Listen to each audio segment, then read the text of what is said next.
Hi everyone, I'm Ben, and this is the Board Game Blueprint. This week we're going to talk about some realistic walls that are available on the Game Crafter. I believe these are made out of resin, which also means that they're a little bit denser than your standard other components like wood or acrylic. But what I'd also like to do is go into a little bit of detail about how the relative scales of your game components in relation to each other can add another layer, perhaps a little more subtle, to your game design and provide maybe an even more immersive experience, whether the players realize it or not. So let's jump over to the table next door, see all the different types, all the different varieties of walls that the Game Crafter has available, and discuss a little bit about that with other game components. It's clear to see we aren't in short supply of the different types of walls that we can add to our games. I believe these are all listed under Sci-Fi, so there may be a couple others that look more like wooden fences and things of that nature. But for the time being, let's go ahead and pan this over. We'll work with what we have in front of us.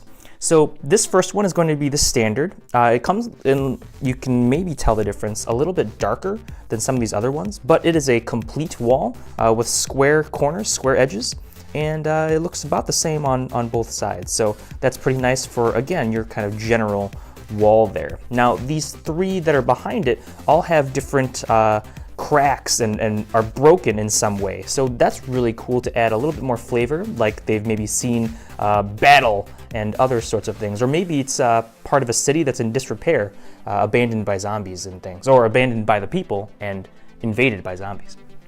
These last two are also pretty cool.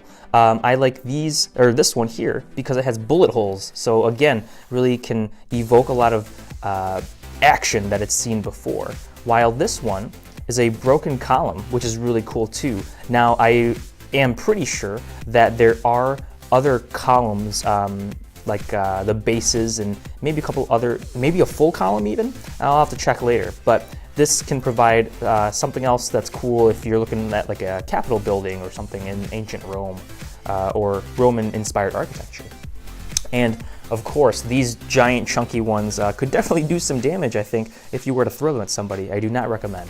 But these both are thicker than the others, and they have like kind of little bunker holes. I think that's what those are called. I'm not entirely sure myself. But as you can see, this one's kind of the standard, and this one's a little bit more torn and damaged, eroded, if you will.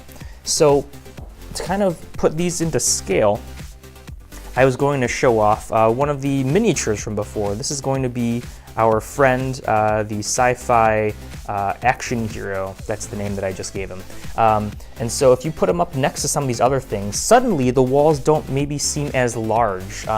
This is going to be like cover, as you might find in a first-person shooter type game. So you can kind of hide behind it, crouch down. Oops, let's go ahead and show that in the camera. Crouching down and whatnot. But if we suddenly instead add a different miniature, like this mech for instance, that in our heads is larger in scale next to these, and remove the Terminator, we kind of get the idea that maybe these structures are larger than they were before, which I think is really cool and can be very evocative for the theme.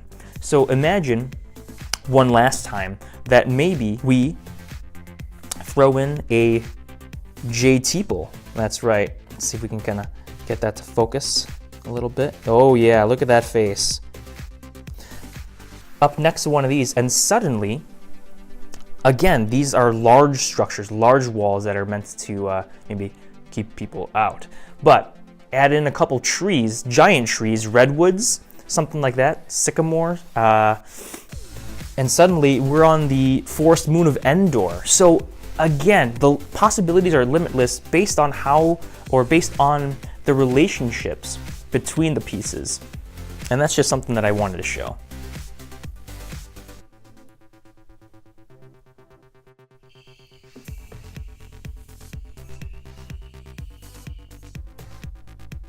And before I forget, I just want to reiterate that the printed components that you play on, whether it be a board or a mat, can also influence and inform the relative scale. So luckily, this board from Santorini works how these pieces are going to fit onto the board, and we can kind of hereby use the pieces accordingly.